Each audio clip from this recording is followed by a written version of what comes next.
திருச்சிற்றம்பலம். ஹரஹர நம பார்வதி பதையே ஹரஹர மகாதேவா. சித்சபேசா சிவசிதம்பரம். கார்த்திகேய நாம சங்கீர்த்தனம் சிவசுப்பிரமணியோம். வல்லிகாந்தஸ்மரணம் சிவசுப்பிரமணியோம். திருச்சிற்றம்பலம் திருச்சிற்றம்பலம் திருச்சிற்றம்பலம். வாழ்க அந்தணர் வானவராணினம் வீழ்க தன்புனல் வேந்தனும் ஓங்குக ஆழ்க தீயது எல்லாம் அரண்நாமமே சூழ்க வையகமும் துயர்தீர்கவே. திருச்சிற்றம்பலம் திருச்சிற்றம்பலம் திருச்சிற்றம்பலம். எழுதரு மறைகள் தேரா இறைவனை எல்லில் கங்குல் பொழுதரு காலத்தென்றும் பூசனை விடாது செய்து தொழுத கை தலைமீதேற துளும்பு கண்ணீருள் மூழ்கி அழுது அடியடைந்த அன்பர் அடியவர்க்கு அடிமை செய்வாம். திருச்சிற்றம்பலம் திருச்சிற்றம்பலம் திருச்சிற்றம்பலம்.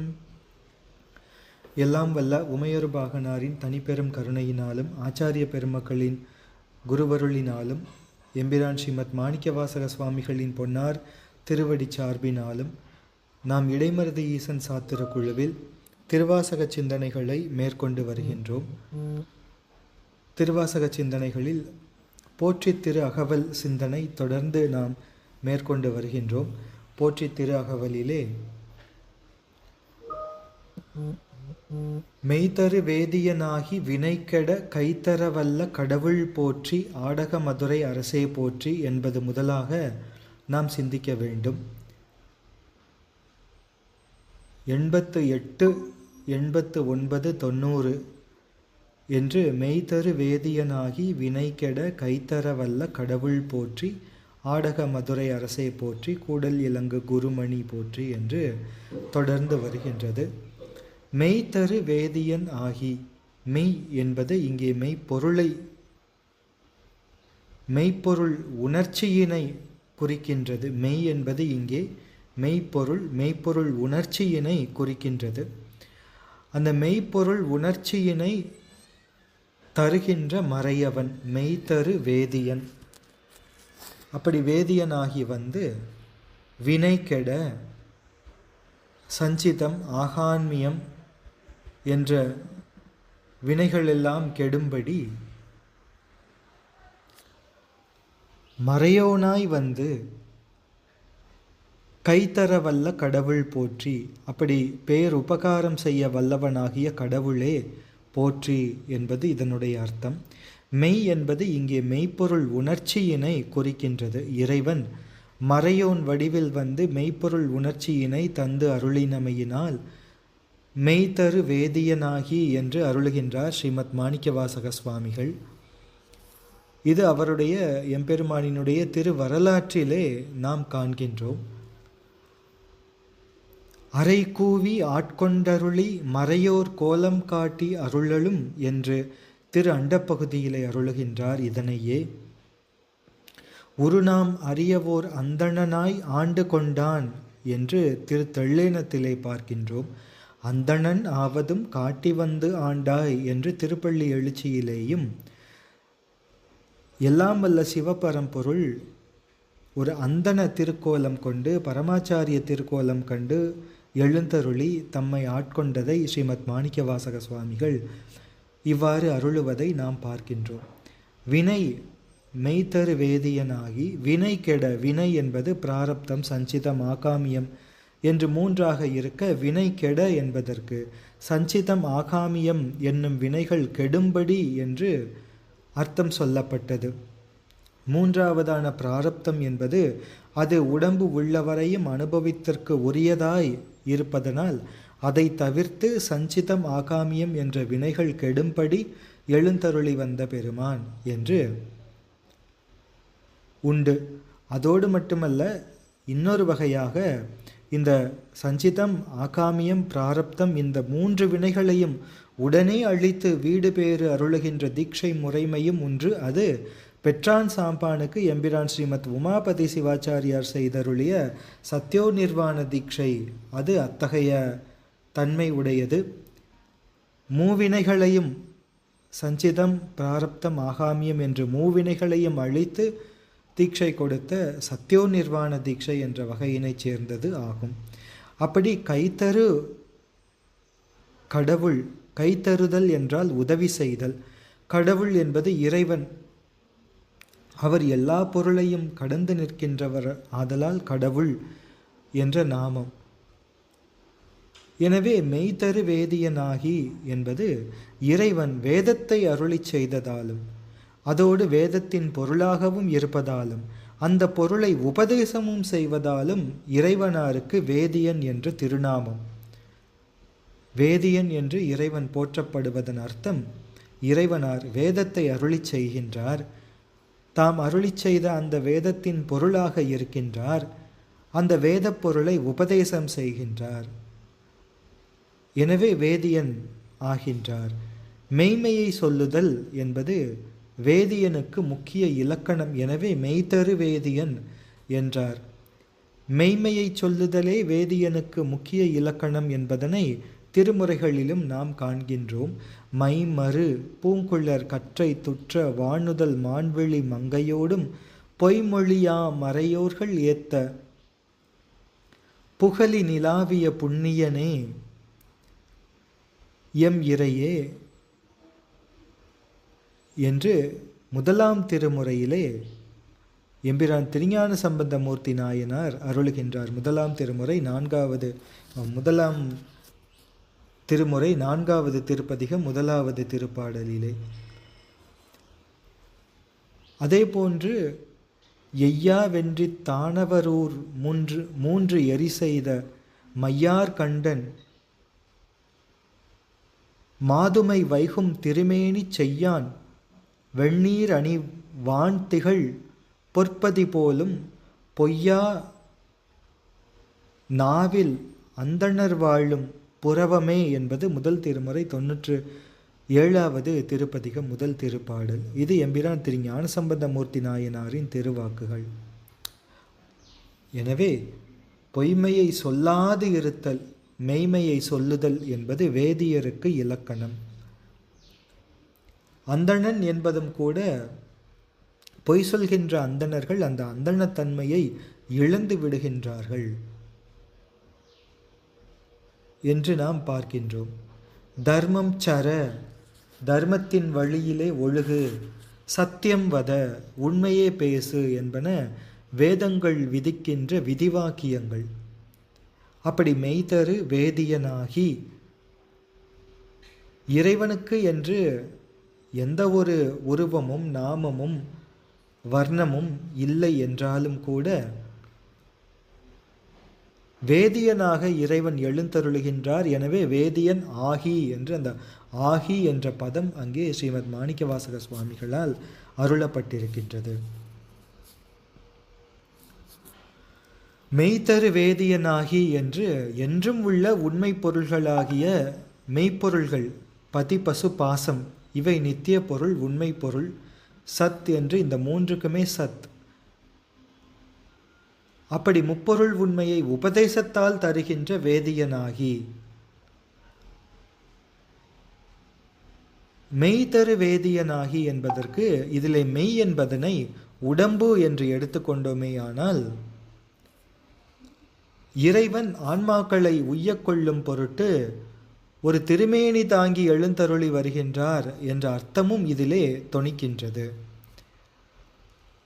எனவே மெய்தரு வேதியனாகி, இந்த வேதியன் என்பதற்கு வேதித்தல் என்ற ஒரு பொருளும் இருக்கின்றது. வேதித்தல் என்றால் தாழ்ந்த ஒரு பொருளை உயர்ந்த பொருளாக மாற்றுதல், ஆன்மாவை மலபந்தம் நீக்கி முக்தி நிலைக்கு உயரும் வண்ணம் மாற்றுதல், அது பேதித்தல். சித்தமலம் அருவித்து சிவமாக்கி எனையாண்ட அத்தன் என்பது அச்சோபதிகம். திருப்பெருந்துறையிலே அந்தண வடிவம் கொண்டு வந்து ஆட்கொண்ட வரலாற்றின் அருள் சான்றாக அகச்சான்றாகவும் இந்த திருவாக்கு அமைகின்றது. எனவே அப்படி மெய்தரு வேதியனாகி என்பதற்கு பல பொருள்கள் அருளியிருக்கின்றார்கள் உரையாசிரியர்கள். வினை கெட கைதரவல்ல கடவுள். வினை கெட என்பது நாம் பார்த்தோம், இந்த சஞ்சித வினைகள் என்பவை சக்ஷு தீட்சையினாலே எரிந்து அழியவும், பிராரப்த வினைகள் உடல் ஊழாய் கழியவும் என்று பசுகரணங்களை சிவகரணங்களாக ஆக்கிக் கொண்டதால் ஆகாமிய வினைகள் ஏறாமலும் கெடும். இவ்வாறு 3 வினைகளும் எவ்வாறு கெடும் என்று விளக்கப்படுகின்றது. ஏகனாகி அறிவு சிவத்தோடு ஒன்றியிருக்கவே அந்த உடல் அருளாக அருள் தேகமாக மாறவே அதனை ஆகாமியம் தாக்காது. பிராரப்தம் உடல் ஊழாய் கழியும். சஞ்சித வினை தீட்சையினால் எரிக்கப்படும், சக்ஷு தீட்சையினால் எரிக்கப்படும் என்று இவ்வாறு வினை கெட கைத்தரவல்ல கடவுள். கைத்தரவல்ல கடவுள், கைத்தர என்பது உதவுவதற்காக, உபகாரம் செய்தருளும் பொருட்டு. இருள் தரு துன்பப் படல மறைப்ப மெய்ஞானம் என்னும் பொருள் தரு கண் இழந்துண்பொருள் நாடி புகழிழந்த குருடரும் தம்மை பரவ கொடு நரகக்குழி நின்று அருள் தரு கை கொடுத்து ஏற்றும் ஐயாரன் அடித்தளமே என்பது 4ஆம் திருமுறை 83வது திருப்பதிகம் எம்பிரான் திருநாவுக்கரசு சுவாமிகளின் அமுதவாக்கு. கை கொடுத்து ஏற்றுவார் பெருமான். எனவே கைத்தரவல்ல கடவுள். கடவுள் உள்ளத்திலிருந்து ஆன்மாவை தொழில் புரியும்படி கடவுபவர். வினை கடலில் வீழ்ந்து உயிர் வருந்தும் பொழுது இறைவனார் தம் அருளாகிய திருக்கரத்தை நீட்டி அந்த உயிர் இந்த இறைவனாரினுடைய திருக்கரத்தை பற்றி கரையேறும்படி அந்த உயிரின் உள்ளத்திலிருந்தும் அதை கடவுகின்றான் என்பது இந்த கடவுள் என்பதன் பொருள். இறைவன், தெய்வம், ஈசன் என்றெல்லாம் கூறாமல் கடவுள் என்ற சொல்லாட்சியின் தெய்வீக கவி நலம் நாம் இங்கே காண்கின்றோம். இதுவே இந்த போற்றித் திருகவலின் சாரமாக அமைகின்றது.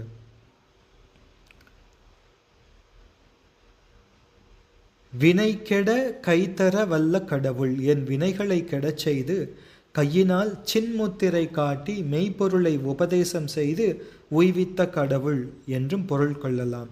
கையில் உண்மை ஞானம் கற்பித்த என்றார் ஸ்ரீமத் தாயுமான சுவாமிகளும் தேஜோமயானந்தத்திலே. மெய்த்தரு வேதியனாகி வினை கெட கைத்தரவல்ல கடவுள் போற்றி. அப்படி அந்த சத்திய சிவஞான போதம்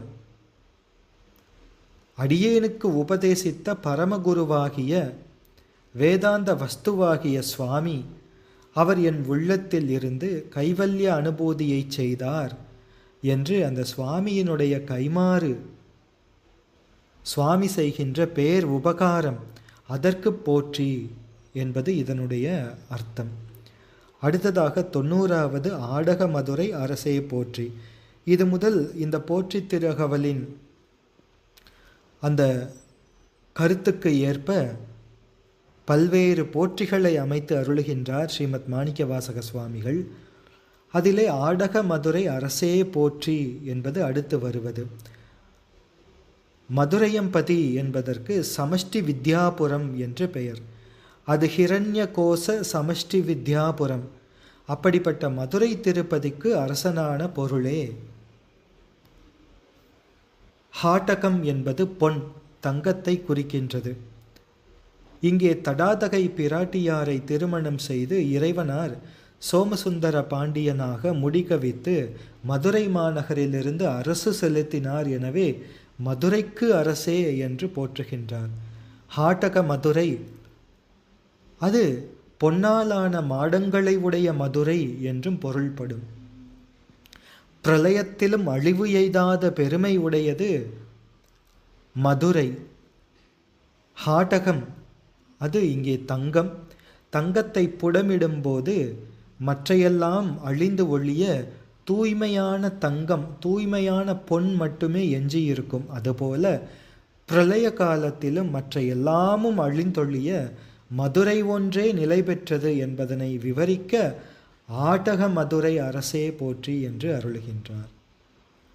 இன்னும் பாண்டியனை பழையோன் என்றும் கூறுவார்கள். பிரளயத்திற்கு முன்னரும் பாண்டியர்கள் இருந்தார்கள். அது பற்றியே அவர்களை பழையவர் என்று கூறும் மரபு. பண்டு என்பது பழமை அல்லவா? அந்த பண்டு என்பதனை அடியாக கொண்டு பாண்டிய என்பது தோன்றியது. என்று எண்ணும்படி அந்த பழமையான வரலாறு பாண்டி நாடே பழம்பதியாகவும் என்றும் கூட அருளியிருக்கின்றார் ஸ்ரீமத் மாணிக்க வாசக சுவாமிகள். அப்படிப்பட்ட பழமையான அந்த மதுரை நகரில் ஆட்டக மதுரை அரசே, ஆட்டகம் அது தங்கங்களிலே உயர்ந்த மாற்று உடைய தங்கத்தை குறிக்கும். தங்கம் என்பது 4 வகைப்படும். ஆட்டகம், ஜம்பூநாதம், கிளிச்சிறை, சாதரூபம் என்று 4 வகைப்படும். இதிலே ஆட்டகம் என்பது மிக உயர்ந்த வகை பொன், உயர்ந்த மாற்று உடைய பொன். எனவே ஆட்டகம் என்ற பொன்னால் அணி செய்யப்பட்ட மதுரை என்று அருளுகின்றார். அது நாம் மேலே சொன்னபடி ஆட்டகம் என்ற சம்ஸ்கிருத பதத்தின் தமிழ் வடிவம் அது ஆட்டகம் என்று வருகின்றது. அப்படி ஆட்டக மதுரை அது பாண்டியர்களினுடைய தலைநகரம். அது மதுரை என்பது ஆட்டக பொன்னினால் அணி செய்யப்பட்ட நகரமாக திகழ்கின்றது.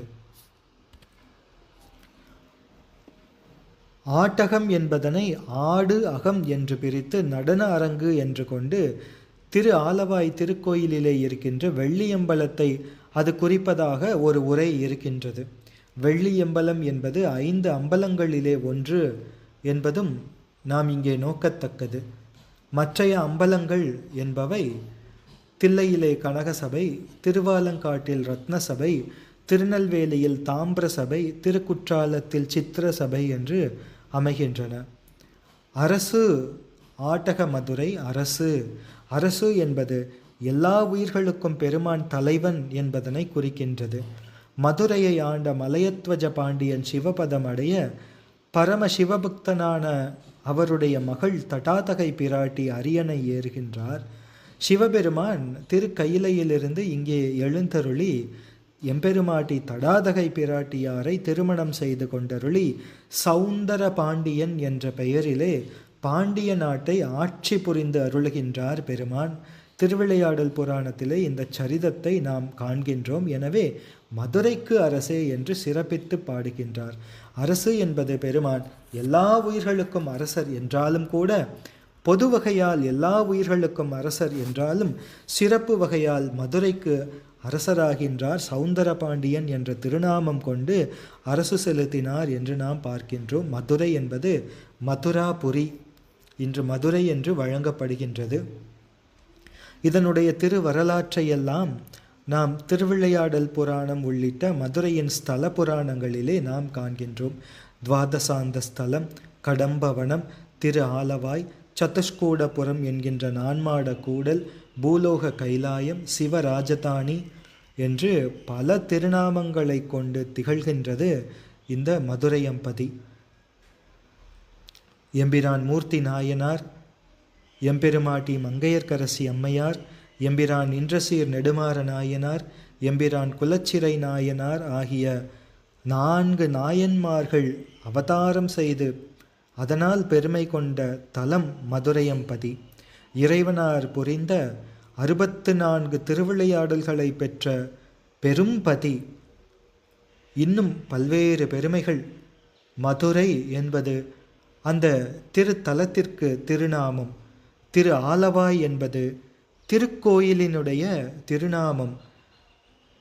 அத்திருக்கோயிலின் மதிலுக்கு இருக்கக்கூடிய திருநாமம் அது கபால மதில் என்பது. அதிலே தீர்த்தங்கள் பொற்றாமரை, 7 கடல், வைகை உள்ளிட்ட பல தீர்த்தங்கள். ஸ்தல விருட்சமாக கடம்ப மரம், ஸ்ரீ சோமசுந்தர பெருமானாக, சொக்கநாத பெருமானாக எம்பெருமான் எழுந்தருள அம்பிகை மீனாட்சி தேவி அங்கையர்கண் அம்மை என்ற திருநாமம் கொண்டு தடாதகை பிராட்டியாராக இங்கே திரு அவதாரம் செய்தருளிய தலம் இன்னும் பல பெருமைகளை கொண்டது. எனவே ஆடக மதுரை அரசே போற்றி, கூடல் இலங்கு குருமணி போற்றி. கூடல் என்பது கூட்டம். புலவர்கள் கூடும் சங்கம். அதை புனர்கூட்டு என்று மதுரை காஞ்சி குறிப்பிடுகின்றது. மதுரையில் தமிழ்ச்சங்கம் இருந்த இடத்தை அது குறிக்கின்றது. ஸ்ரீ சோமசுந்தர பெருமான் மதுரை தமிழ்ச்சங்கத்தின் தலைமை புலவராக இருந்து தமிழ் ஆராய்ந்த திருவரலாற்றை நாம் பார்க்கின்றோம். ஸ்ரீமத் மாணிக்கவாசக சுவாமிகள் தம்முடைய திருவாய் மொழியினாலே திருக்கோவையார் அருளினாரே. அதிலே உறைவான் உயர் மதில் கூடலின் ஆய்ந்த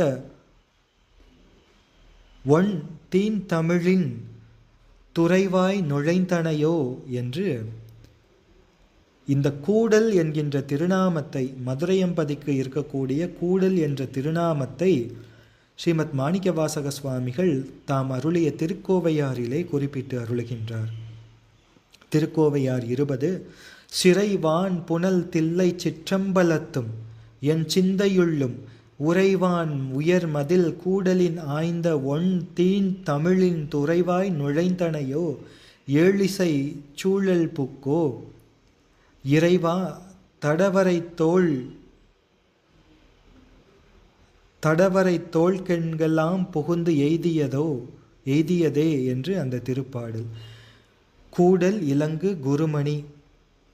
கூடல் என்பதனை கூடு அல் என்று பிரித்து பேரூழி காலத்தில் வந்து கூடுகின்ற காரிருள், அதிலே விளங்குகின்ற ஒளி உமிழ்கின்ற மாணிக்கம் என்று பொருள் தருகின்றது. பேரூழி காலத்திலே, மகா சம்ஹார காலத்திலே இறைவனார் ஒருவரே நிற்பார் என்பதும், இறைவனாரின் திருமேனி அது செம்மேனி அம்மான் செவ்வொளி வீசுகின்ற திருமேனி எனவும் கூடல் இலங்கு குருமணி என்று இதற்கு ஒரு அர்த்தம். குரு என்பதற்கு ஒளி என்று ஒரு அர்த்தம். மணி என்பது மாணிக்கத்தை குறிக்கும். இலங்குதல் என்பது விளங்குதல். எனவே கூடல் இலங்கு குருமணி போற்றி. முற்பத திரு ஆலவாயான திருப்பதிக்கு அரசனாக இருந்தும் முன்னே சொன்னபடி அடியேற்கு உபதேசம் செய்ய எழுந்தருளிய ஸ்வயம் பிரகாச குருமணியாகவும் வந்த நாதா போற்றி என்பது இதனுடைய இன்னொரு அர்த்தம். மேலே சொன்னபடி ஆடக மதுரைக்கு அரசாக எம்பெருமான் இருந்த போதிலும் அடியேனுக்கு உபதேசம் செய்வதற்காக குருமணியாக எழுந்தருளியவர். அந்த குருமணி ஸ்வயம் பிரகாசமணி. தத் பிரகாசம் பரப்பிரகாசம் என்ற இரண்டும் உடைய ஒரே மணி.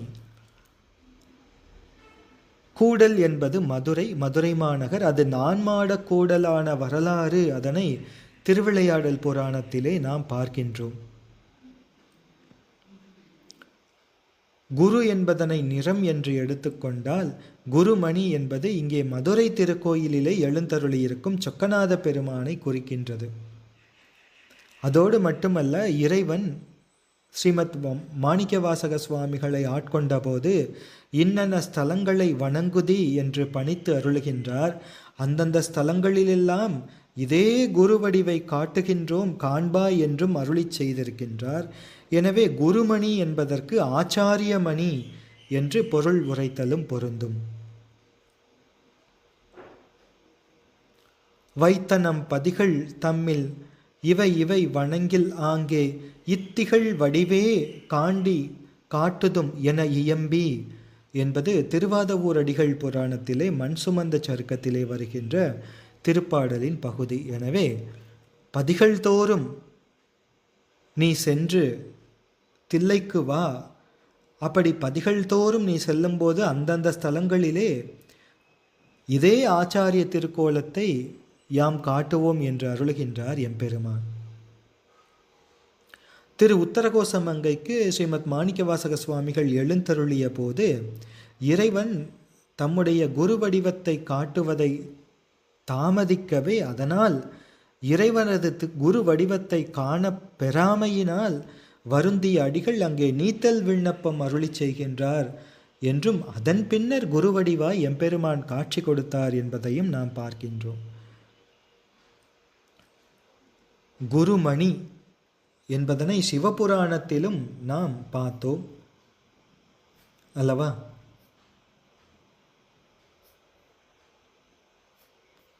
இனி 92வது தென் தில்லை மன்றினுள் ஆடி போற்றி. திருச்சபையில் பஞ்சகிருத்தியம் நடனம் செய்யும் நாதா போற்றி போற்றி என்று அருளுகின்றார். தென்தில்லை மன்றுள் ஆடி. தென்தில்லை, இதிலே தில்லை என்பது நம்முடைய ஸ்தலம், முதன்மையான ஸ்தலம். தென்தில்லை என்பது அழகிய தில்லை. தென் என்பதற்கு அழகிய என்று ஒரு பொருள். எனவே தென்தில்லை என்பது அழகிய தில்லை. இந்திய நாட்டின் தெற்கு பகுதியிலே இருக்கின்ற தில்லை என்று சிலர் இதற்கு பொருள் சொல்லுவார்கள். அப்படியென்றால் வடதில்லை என்று ஒரு பகுதியும் இல்லை. எனவே அது இயைபு இன்மை நீக்கிய விசேஷணமாக அவ்வாறு கூறுவார்கள். எனவே தென்தில்லை என்பது அழகிய தில்லை என்று கொண்டால் பொருத்தம். ஆடி, தென்தில்லை மன்றுள் ஆடி. ஆடி என்பது ஆடுபவனே என்று ஆடுபவரை இது குறிக்கின்ற பெயராக, அண்மை வெளியாக அமைந்திருக்கின்றது. போற்றி, தில்லையிலே புரியும் திருவைந்தொழில் நடனங்களிலே காத்தல் கூத்தும் ஒன்று. எனவே தென்தில்லை மன்றுள் ஆடி போற்றி எம்மை காப்பாயாக என்று இதற்கு ஒரு பொருள். அழகிய தில்லை சிற்றம்பலத்தின் கண் ஆனந்த கூத்து ஆடுபவனே போற்றி. தென்தில்லை மன்றுள் ஆடி போற்றி. மன்று என்பது தெற்கே இருக்கின்ற மன்று என்று பொருள் கொண்டால், வடக்கே திரு ஆலங்காடு என்கின்ற ரத்னசபை இருக்கின்றது. அதற்கு தெற்கே இருக்கின்ற தென்தில்லை மன்று என்று அப்படி பொருள் கொள்ள வேண்டும். தென் என்பதற்கு தெற்கு என்று பொருள் கொண்டால், ஆக வடக்கே இருக்கின்ற ரத்னசபை ஆகிய திருவாலங்காடு, அதற்கு தெற்கே இருக்கின்ற மன்று அது தென்மன்று, அது தென்தில்லை மன்று என்று பொருள் கொள்ளலாம். தென்தில்லை மன்றுள் ஆடி போற்றி. இன்று எனக்கு ஆரமுது ஆனாய் போற்றி. இன்று என்பது இந்நாளில் என்று பொதுவாக குறித்தாலும் இந்த பிறவியில் என்பது மிக பொருத்தமாக இருக்கும்.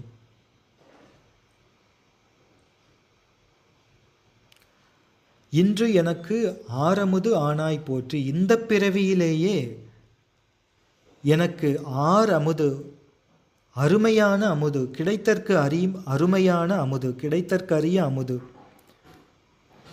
உண்பவர்களுக்கு மரணத்தை நீக்குவதால் அமிர்தம் என்று பெயர். மிருத் என்றால் மரணம், அமிர்த் என்றால் மரணத்தை இல்லையாக செய்யும் பொருள் என்று அதனுடைய அர்த்தம். மரணம் இல்லை, எனவே அதை தொடர்ந்து பிறப்பும் இல்லை என்பது பெறப்படும். அமுது உண்டாலும் அமரர்கள் பல அல்லல்களுக்கு ஆளாகினார்கள். ஆனால் இந்த அமுதை உண்டவர்கள் ஒருபோதும் அல்லலுக்கு ஆக மாட்டார்கள், இன்பமே பெறுவார்கள். இன்று எனக்கு ஆரமுது ஆனாய் போற்றி. என் உள்ளே இருந்து ஊற்றும் இன்ப அமிர்தம், அந்த அமிர்தம் உள்ளே இருந்து ஊறுகின்ற இன்ப அமிர்த பிழம்பு, அது என்னை காக்கட்டும். அமிர்தம் என்பது தன்னை உண்டாரை நரை, திரை, நோய், மூப்பு, சாக்காடுகளிலிருந்து நீக்கி என்றும் ஒரே தன்மைத்தாய் இருக்கச் செய்யும். அதுபோன்று இறைவன் அருளும் அப்படியே. அடியார்களுக்கு எல்லா நலங்களையும் ஒருங்கே கொடுக்கக்கூடிய பெருமான். ஸ்ரீமத் மாணிக்கவாசக சுவாமிகளுக்கு எல்லா நலன்களையும் ஒருங்கே கொடுத்த பெருமான் எப்படி பாடுகின்றார்? இன்று எனக்கு ஆரமுது ஆனாய் போற்றி. அது மட்டுமா, அமுதமானாய் எனக்கு அமுதனே என்று திருச்சதகத்திலே, அமுதமுமாய் நின்றான் என்று திருவெம்பாவையிலே, அமுதமுமாய் என்று திரு அம்மானையிலே, அமுது ஆனானாய் என்று கண்டப்பத்திலே, அடியார்க்கு அமுதன் என்று திரு வார்த்தையிலே ஸ்ரீமத் மாணிக்கவாசக சுவாமிகள் இவ்வாறு மற்ற இடங்களிலே இதே போன்று போற்றுகின்றார் என்று பார்க்கின்றோம். அற்றவர்க்கு ஆரமுது ஆனாய் போற்றி என்று அருளுவார் ஸ்ரீமத் திருநாவுக்கரசு சுவாமிகள். உபனிஷத்துக்களிலும் இறைவனை அமிர்தம் என்று கூறப்படுவதை நாம் பார்க்கின்றோம். இவ்வாறு இன்று எனக்கு ஆரமுது ஆனாய் போற்றி என்பதனுடைய பொருள் அமைகின்றது. அடுத்ததாக மூவா நான்மறை முதல்வா போற்றி. ஒரு காலத்திலும் முடிவில்லாத வேதத்துக்கு, மூவா நான்மறை ஒருபோதும் முடிவில்லாத வேதத்துக்கு முதல்வா மூலப்பொருளான நாதனே. இதனை மூவா முதல்வா எனவும் நான்மறை முதல்வா எனவும் தனித்தனியாக கொண்டு கூட்டிக் கொள்ளலாம் என்று அருள் அம்பலவாணரின் ஆராய்ச்சி உரை கூறுகின்றது. மூவா முதலாய் நின்ற முதல்வா என்று புணர்ச்சிப்பத்திலும் ஸ்ரீமத் மாணிக்கவாசக சுவாமிகள் பாடி அருளுகின்றார்கள். மூவாத முதலானே என்று திரு ஏசரவிலே பாடி அருளுகின்றார்கள்.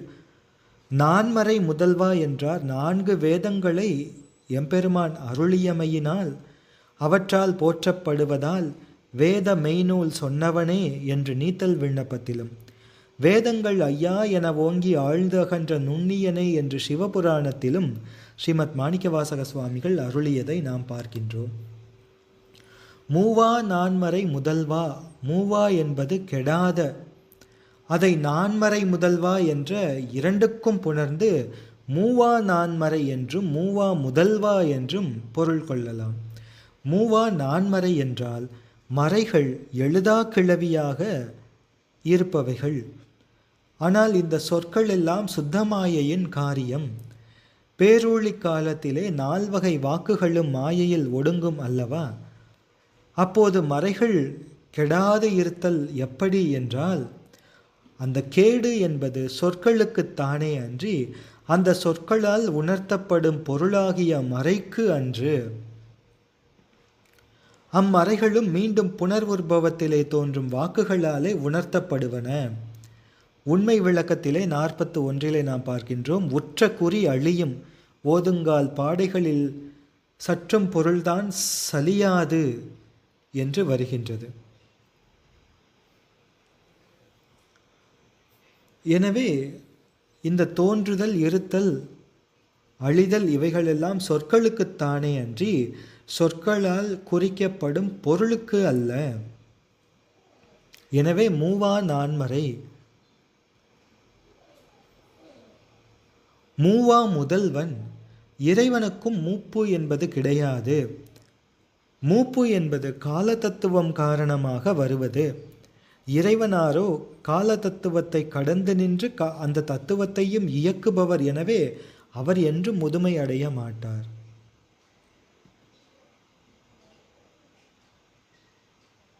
இந்த மூவா நான்மறை முதல்வா போற்றி என்பது மிக மிக முக்கியமான பகுதி. ஏனென்றால் சென்ற நூற்றாண்டிலே மறைமலை அடிகள் என்பவர் திருவாசகத்திற்கு ஒரு உரை எழுதுகின்றார். இந்த மறைமலை அடிகள் என்பவர் சைவத்தின் முதல் நூல்களான பிரமாண நூல்களான வேதங்கள், ஆகமங்கள் இவற்றை ஏற்றுக்கொள்ளாத தனித்தமிழ் மரபு என்ற ஒன்றை பின்பற்றியவர்.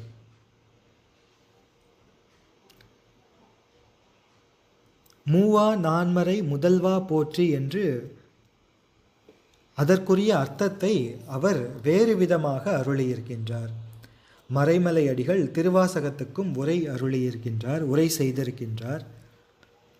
அந்த உரையிலே மூவா நான்மறை முதல்வா போற்றி என்பதிலே வருகின்ற நான்மறை என்ற சொற்றொடருக்கு அவர் எழுதிய பொருள் தவறு என்று திருச்சிராப்பள்ளி திருத்தலத்திலே முன்பு எழுந்தருளியிருந்த மா சாம்பசிவம் பிள்ளை என்ற பெரும் சைவ பேரறிஞர், சைவ திருத்தொண்டர் அவர்கள் இதனை மறுத்து ஒரு கட்டுரை வரைந்திருக்கின்றார். அந்த கட்டுரையிலே நான்மறை என்பது பற்றியும், மறை என்பது எங்கெல்லாம் திருமுறைகளிலே வருகின்றது என்பது பற்றியும், இந்த மறை என்பது ரிக்யஜுர் சாம அதர்வணங்களையே குறிக்கும் என்பது பற்றியும் மிக விளக்கமாக மறைமலை அடிகளின் விளக்கத்திற்கு மாறாக அதனை தவறு என்று நிரூபணம் செய்து நான்மறை என்பது ரிக்யஜுர் சாம அதர்வணமே என்று ஒரு அரிய கட்டுரை ஒன்றை வரைந்திருக்கின்றார்.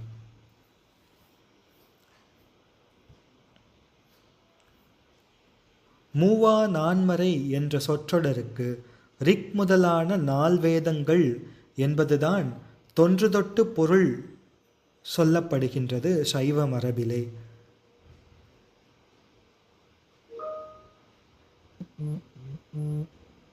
ஆனால் இத்தகைய சைவ ஆன்றோர்களின் கொள்கைக்கு மாறுபட்டு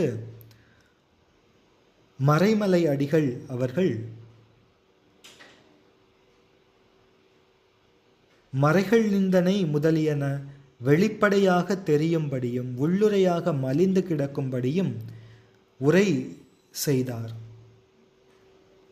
இவைகளையெல்லாம் காண பொறாமல் மறைகள் நிந்தனை சைவ நிந்தனை பொறாமணமும் என்று நம் சைவம் முதல் குரவரான ஸ்ரீ நந்தியம்பெருமான் இறைவனாரிடம் வேண்டுகின்ற 16 பேறுகளிலே முதல் வரம் முதல் பேறு என்பது மறைகள் நிந்தனை சைவ நிந்தனை பொறாமணமும் என்பது.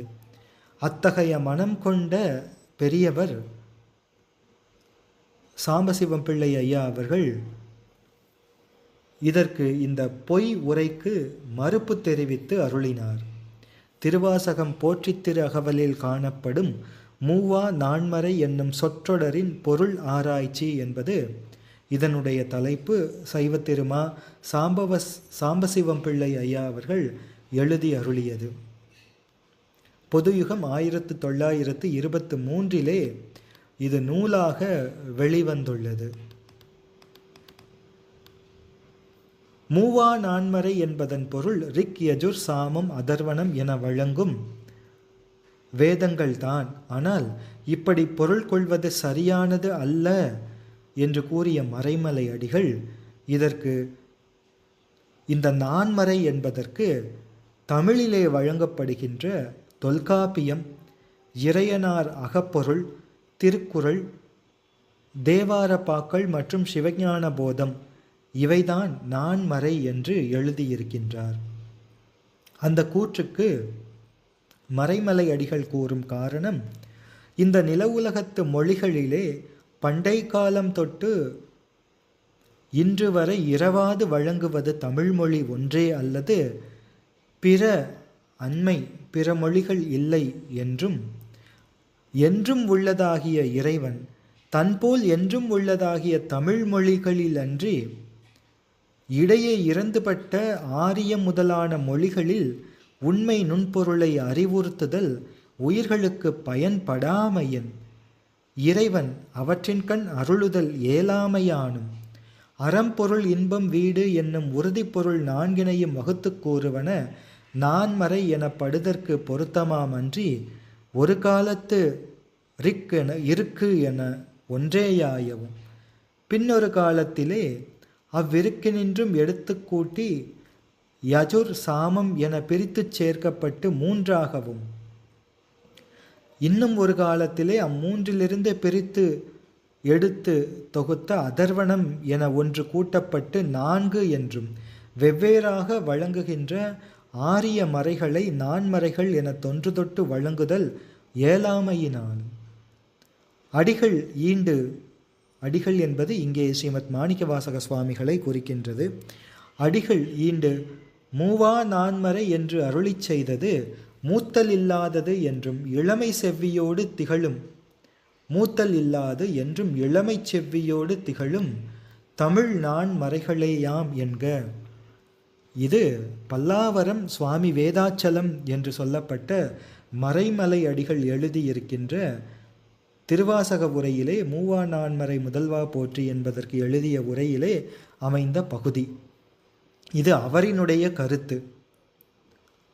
இதிலே இதற்கு மறுப்பு தெரிவிக்கின்றார் சைவ பேர் அறிஞர் சிவத்திரு மா சாம்பவ சிவம் பிள்ளை அவர்கள். மேற்காட்டியவற்றில் தமிழ்மொழி ஒன்றே இரவாது வழங்கும் மொழி எனவும் ஆரியம் என்கின்ற சம்ஸ்கிருதம் இடையே இறந்துபட்டது எனவும் மறைமலை அடிகள் சொல்லி இருக்கின்றார் என்று அவருடைய இந்த பகுதியை எடுத்துக்கொண்டு ஐயா மா சாம்பவ சிவம் பிள்ளை ஐயா அவர்கள் கேள்வி எழுப்புகின்றார்கள். ஆரியம் இடையே இறந்துபட்டது என்றால் அது ஆரிய பாஷையா அல்லது ஆரிய வேதமா என்று கேள்வி எழுப்புகின்றார்கள். இடையிலே இறந்துபட்டது என்று நீங்கள் சொல்வது ஆரிய பாஷை என்றால், ஆரிய பாஷை என்ற சம்ஸ்கிருதம் இன்று வரை இருந்து கொண்டேதான் இருக்கின்றது. இன்று வரை அந்தணர்களும் மற்றவர்களும் பரதகண்ட வாசிகளோடு இன்னும் மற்றைய கண்டத்து வாசிகளும் இன்றும் பயின்று வருகின்றார்கள். இன்றும் கூட நாம் பார்க்கின்றோம், இன்றைய காலகட்டத்திலும் கூட ஜெர்மனி முதலான வெளிநாடுகளிலே சம்ஸ்கிருதம் பயிலப்பட்டு வருவதை, கற்பிக்கப்பட்டு வருவதை நாம் பார்க்கின்றோம். எனவே அது இறந்துபட்டது என்று சொல்வது பொருந்தாது.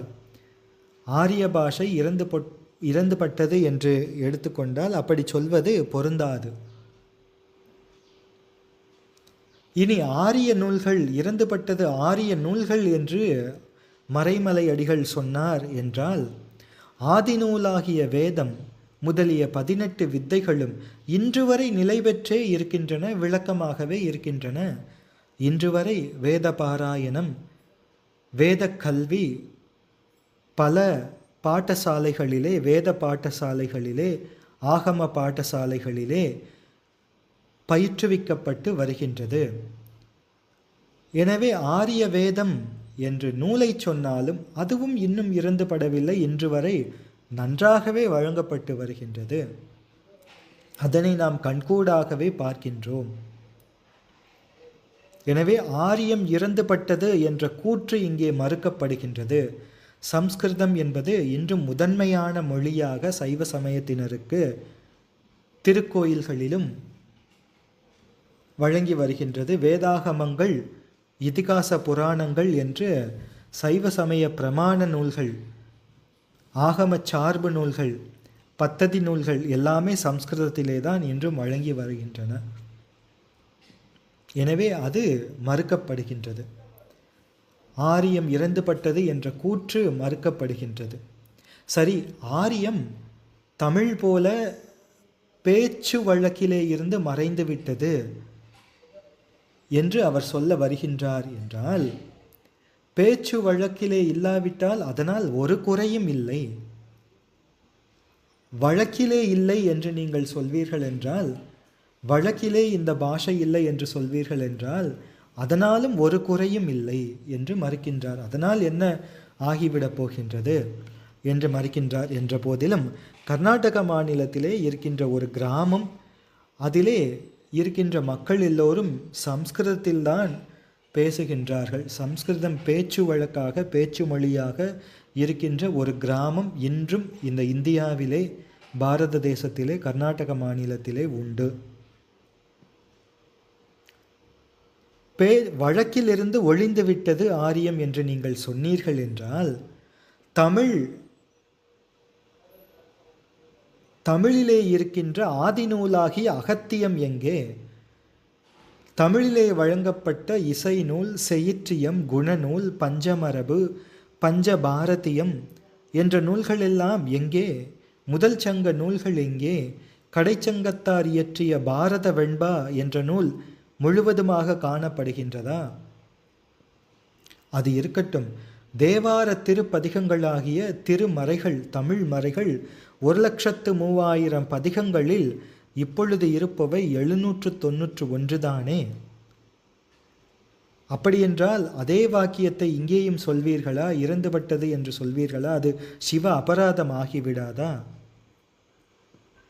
எனவே ஒரு மொழி தோன்றுவதும், பொதுவாக ஒரு மொழி தோன்றுவதும் அல்லது அந்த மொழியிலே நூல்கள் தோன்றுவதும், அந்த நூல்கள் நிலைப்பதும், அது பின்னர் வழக்கிலே இல்லாமல் போவதும், இவையெல்லாம் இறைவனார் திருவருள் கூட்டியபடி ஆன்மாக்களின் வினைகளுக்கு ஈடாய் இந்த நிகழ்ச்சிகள் எல்லாம் நடைபெறும். செந்தமிழ் திருமுறைகளை சிதம்பர ஆலயத்திலே தேடி கண்டபோது அங்கே திருமுறைகளையெல்லாம் வன்மீகம் மூடியிருந்தது, புற்று மூடியிருந்தது. அநேகம் பதிகங்கள் கிடைக்கப் பெறவில்லை. இதை கண்ட திருமுறை கண்ட அபயகுல சேகர மன்னன் மிகவும் வருத்தமுற்ற போது, துன்பக் கடலிலே ஆழ்ந்த போது, அங்கே அசரீரியாக பெருமான் உணர்த்தினாரே. என்ன உணர்த்தினார்? மண் மூடச் செய்து ஈண்டு வேண்டுவன வைத்தோம் என்று சிவபெருமான் திருவருளினாலே அசரீரி வாக்கு உண்டானது என்று திருமுறை கண்ட புராணத்திலே நம் ஆச்சாரியர் ஸ்ரீமத் உமாபதி சிவாச்சாரிய சுவாமிகள் அருளி இருக்கின்றாரே. எனவே காலத்திற்கு ஏற்றபடி இனி வருகின்ற ஆன்மாக்களுக்கு ஏற்றபடி இருக்கின்ற திருமுறைகளை தந்தோம் என்று பெருமானை அருளி இருக்கின்றாரே.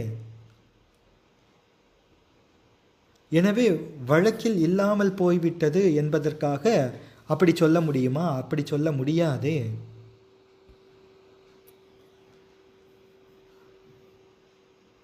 ஆரிய பாஷை என்பது கற்பது எளிதானது அன்று. அந்த சம்ஸ்கிருதம் என்பது கற்பது மிக கடினம். வேத, சிவாகம, சாஸ்திர, இதிகாச, புராணங்கள் முதலான நூல்கள் சம்ஸ்கிருதத்திலே எண்ணற்ற நூல்கள். ஆனால் இந்த யுகம் என்பது கலியுகம். இந்த கலியுகத்திலே ஆன்மாக்கள் தேக வலிமை குன்றியிருப்பார்கள். முதலிலே சரீர வலிமை, ஆரோக்கியம் குன்றியிருப்பார்கள். ஏனென்றால் கலியுகத்திலே 100 வயதுதான் என்று நிர்ணயிக்கப்பட்டிருக்கின்றது. அதற்கு முந்தைய யுகங்களிலே உயிர்களுக்கு ஆயுள் அதிகம் என்று நாம் பார்க்கின்றோம். அப்படி தேக வலிமை குன்றியிருப்பார்கள். இந்த கலியுகத்திலே ஆன்மாக்கள் அறிவும் மழுங்கி இருப்பார்கள். வாழ்நாளும் குறைந்து அல்லல் படுவார்கள். எனவே சம்ஸ்கிருத பாஷையை சமஷ்டியாய் பேசுவது என்பது மிக கடினம் என்பதை உணர்ந்த முற்றுணர்வனாகிய இறைவனார் அவ்வாறு திருவுள்ளம் பற்றி சம்ஸ்கிருத வழக்கை அவ்வாறு குறைந்த அளவிலே வழங்கும்படி செய்திருக்கின்றார் போலும். அது இறைவனாரினுடைய திருவுள்ளம் போலும். இதையெல்லாம் மனதிலே கொள்ளாமல் கூசாமல் ஆரியம் இறந்துபட்டது என்று மறைமலை அடிகள் கூறுகின்றார்கள். அது எவ்வளவு ஒரு நியாயமற்ற ஒரு தன்மை, நியாயமற்ற ஒரு சொல். எனவே அது தவறு. அது மட்டுமல்ல, சம்ஸ்கிருதத்துக்கும் தமிழுக்கும் முதல் ஆசிரியர் நமது கடவுளாகிய சிவபெருமான் அல்லவா? அதற்கு எத்துணை பிரமாணங்கள் திருமுறைகளிலேயே காணப்படுகின்றன. ஆரியமும் தமிழும் உடனே சொல்லி காரிகையார்க்கு கருணை செய்தானே. தமிழ் சொல் வடசொல் எனும் இவை இரண்டும் உணர்த்தும் அவனை உணரலுமாமே என்பது எம்பிரான் திருமூலதேவநாயனார் அருளிய திருமந்திர திருவாக்கு. எம்பிரான் திருஞான சம்பந்தமூர்த்தி நாயனார் அருளிய திருமுறையிலே நாம் காண்கின்றோம், தமிழ் சொல்லும் வடசொல்லும் தாழ்நிழல் சேர ஆரியத்தோடு செந்தமிழ் பயன் அருகிலா அந்தகர் தென்சொல் விஞ்சமர் வடசொல் திசைமொழி எழில் நரம்பெடுத்து துஞ்சு நெஞ்சிருள் தூங்க தொழுதழு தொல் புகழூர் என்றெல்லாம் அருளியிருக்கின்றார்கள்.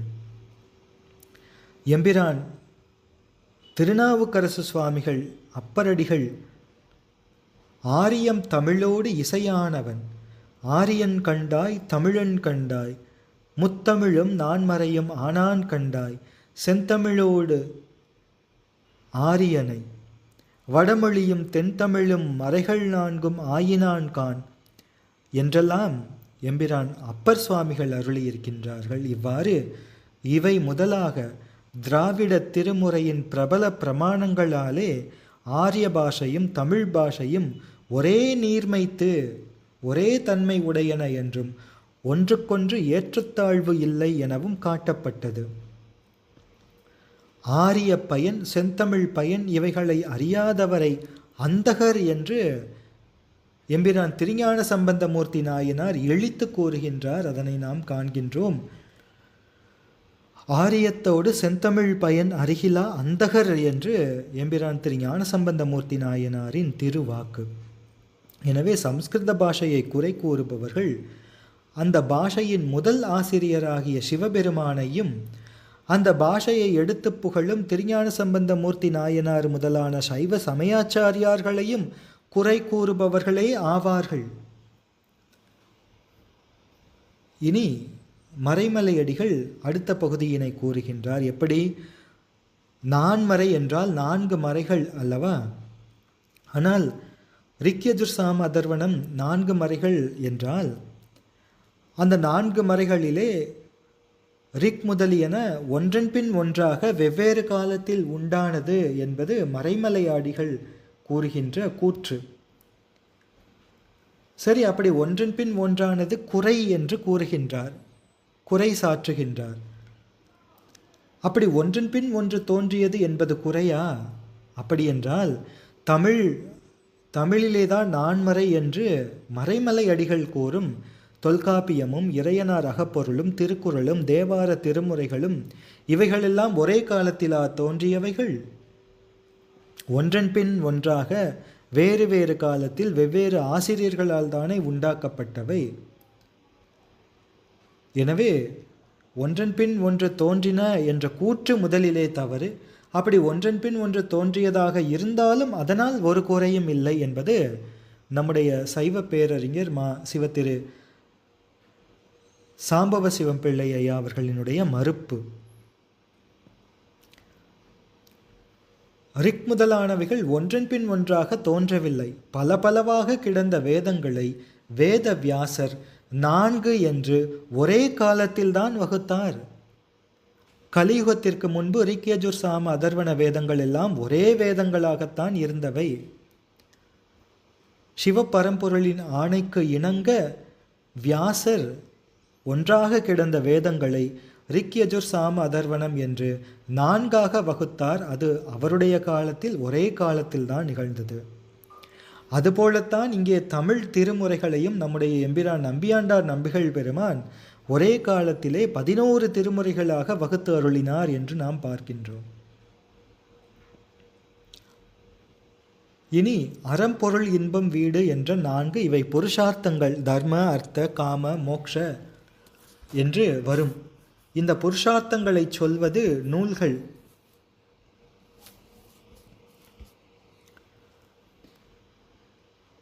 இந்த 4மே வேதங்களிலே கூறப்பட்டிருக்கின்றன என்று நம் பெருமக்களே அருளியிருக்கின்றார்கள்.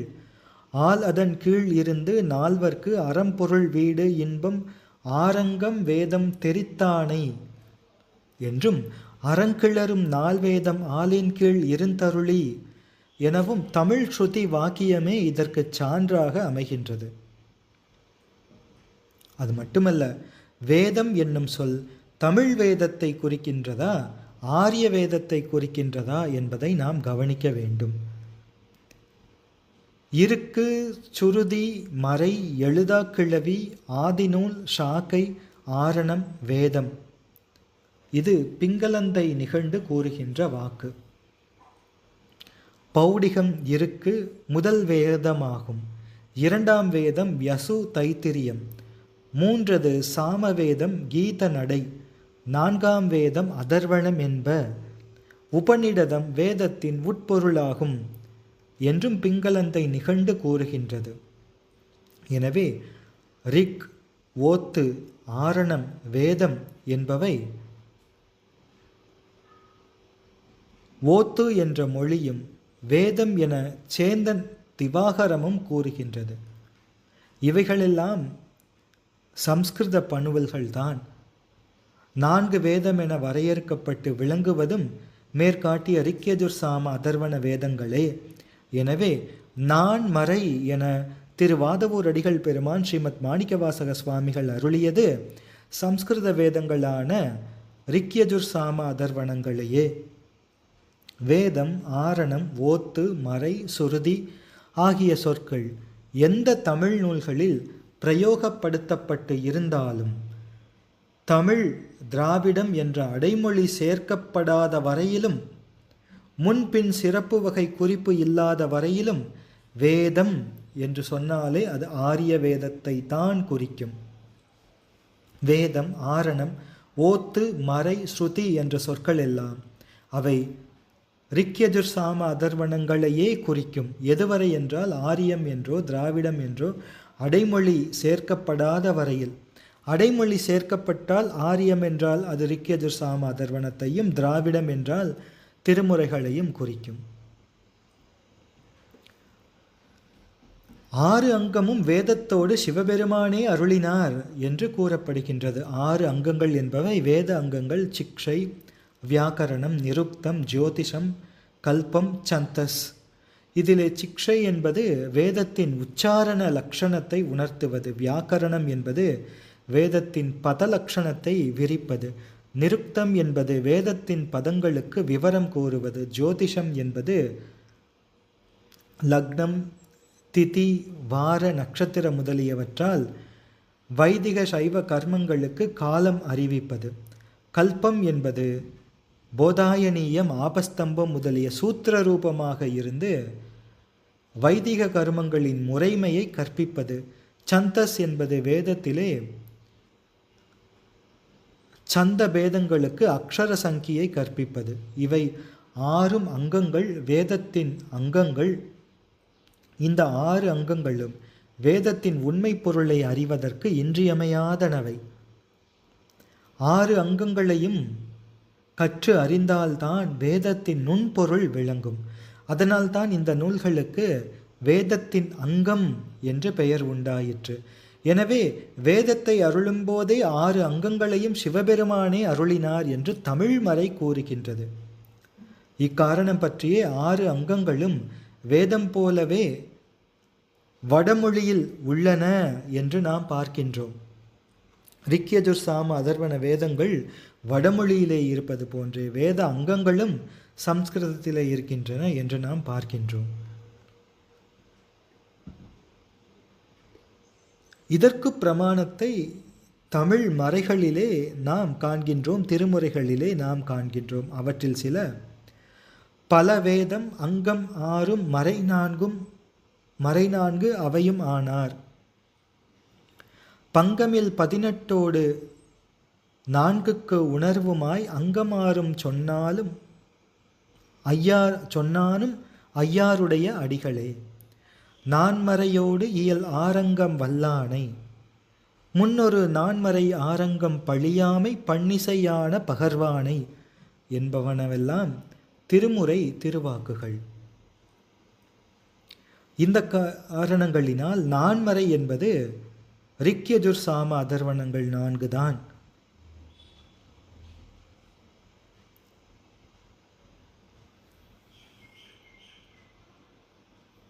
திருமுறை கண்ட புராணம் என்பதுதான் மூவர் தேவார பதிகங்களும் வெளிப்பட்டு பிரகாசம் அடைந்து வருகின்ற சரித்திரத்தை கூறுகின்ற நூல். அப்புராணத்திலே, அந்த திருமுறை கண்ட புராணத்திலே திருமுறைகளுக்கு, தேவாரங்களுக்கு எடுத்து கூறும் மற்றைய பதங்கள் திருமுறை, அரியமுறை, தமிழ், செந்தமிழ், மூவர் தமிழ், வண்டமிழ், பாடல், மந்திரம், பதிகங்கள், முறைகள். இவை திருமுறை என்பதற்கு திருமுறை கண்ட புராணத்திலே பயன்படுத்தப்பட்டிருக்கின்ற பல சொற்கள், திருமுறைகளுக்கு வழங்கப்படுகின்ற பல சொற்கள். இவை எதிலும் மறை என்ற பெயர் இல்லை. மறை என்ற பெயரால் திருமுறைகள் அழைக்கப்பட்டிருக்கப்படவில்லை. திருநெறி தமிழில் மிக்க அன்பு பூண்டு இதுகாரும் தோன்றிய சைவ பெருமக்களில் ஒருவரும் கூட திருமுறையை மறை என்கின்ற தனிச்சொல்லால் அழைத்திருக்கவில்லை. தமிழ்மறை என்று சொல்வார்களே தவிர வெறுமனை மறை என்று திருமுறைகளை அழைத்திருக்கவில்லை எந்த ஒரு சைவ பெருமக்களும். ஏனென்றால் இந்த திருநெறி இருக்கின்றதே, திருமுறைகள், 12 திருமுறைகள், அது தமிழிலே யாருக்கும் மறைக்கப்பட்டது அன்று. மறைத்து உரைத்தலால் மறையெனப்படுமே எனவும் அகத்தியனாரும் சூத்திரம் இயற்றினதாக சொல்வார்கள். எனவே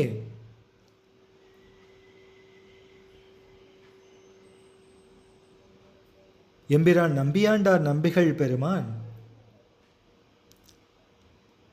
திரு ஞானசம்பந்தமூர்த்தி நாயனாரை எப்படி போற்றுகின்றார் என்றால், புரி புன் சடையோன் திருவருள் பெற்ற இருபிறப்பாளன் முத்தி வேள்வி நான்மறை வளர ஐவேள் உயர்த்த அறுதொழிலாளன் ஏழிசை அரசை எண்திசை அறிய துண்டப்படுத்த தண்டமிழ் விரகன் புனர்காளி சம்பந்தன் தன்மாலை ஞானத்தமிழ் என்று போற்றுகின்றார். இதிலே நான்மறை வளர என்று, முத்தி வேள்வி நான்மறை வளர என்று ரிக்யஜுர் சாம அதர்வன வேதங்களையே அருளுகின்றார். அவ்வாறு துன்றிய பண்ணு தமிழ் 16,000 நற்பணுவல் மண்ணு புவியவர்க்கு வாய்ப்பவும் என்றும், ஸ்ரீமத் தாயுமான சுவாமிகள் மூவர் சொல்லும் தமிழ் கேட்கும் திருச்செவிக்கு என்றெல்லாம் அருளியிருக்கின்றார்கள். எனவே நம் பூர்வீகர்கள் அருளிய இந்த பிரமாணங்களை கொண்டு இன்னும் பார்த்தோமே என்றால்,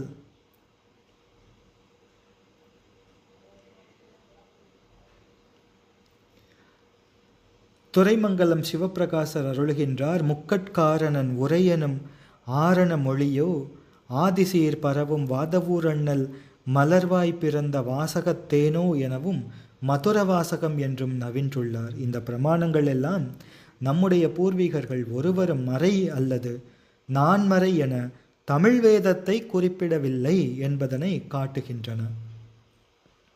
திருமுறை கண்ட புராணத்தில் கூறிய பிரதிமொழிகளையே பெரும்பாலும் எடுத்து பிரயோகப்படுத்தி இருக்கின்றார்கள் மற்றைய ஆச்சாரியர்களும். ஆனால் மூவர் தமிழும் திருவாசகமும் வேதத்தின் ஞானகாண்ட பொருள்களே ஆனதாலும், வேத மறை என்ற பெயர் ஆரிய வேதத்தை குறிக்கும். அதனாலும் மூவர் தமிழையும் திருவாசகத்தையும் தமிழ் மறை, தமிழ் வேதம், திராவிட வேதம், எழுதும் மறை என்று அடைமொழிகளோடு தான் நம்முடைய ஆன்றோர்கள் வழங்கி வருகின்றார்கள் என்று சாம்பவ சிவம் பிள்ளை ஐயா அவர்கள் இத்தகைய உண்மையை நமக்கு விளக்கி காட்டுகின்றார்கள். இதனுடைய தொடர்ச்சியை எல்லாம் அடுத்த அமர்விலே சிந்திப்போம் என்று கூறி, இதுவரை பொறுமையாக செவிமடுத்த அத்துணை அன்பர்களின் திருவடிகளுக்கு அடியேன் மனம் மொழி மெய்களால் அனந்த கோடி நன்றிகளையும் நமஸ்காரங்களையும் தெரிவித்து கொண்டு இந்த அமர்வை இந்த அளவிலே நாம் நிறைவு செய்வோம்.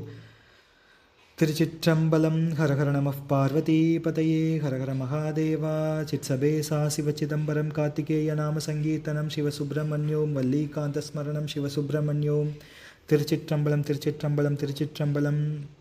இந்த அமர்வு நமக்கு கருணையோடு அருளியதற்காக எம்பிரான் ஸ்ரீமத் மாணிக்கவாசக சுவாமிகளின் பொன்னார் திருவடிகளிலே நன்றி கூறி, இனி வருகின்ற அமர்வுகளும் அமைத்து தர வேண்டும் என்ற விண்ணப்பங்களையும் எம்பெருமானின் திருவடிகளை வைத்து இந்த அமர்வை இந்த அளவிலே நிறைவு செய்வோம். திருச்சிற்றம்பலம். ஹரஹர நம பார்வதி பதையே ஹரஹர மகாதேவா. சித் சபேசா சிவச்சிதம்பரம்.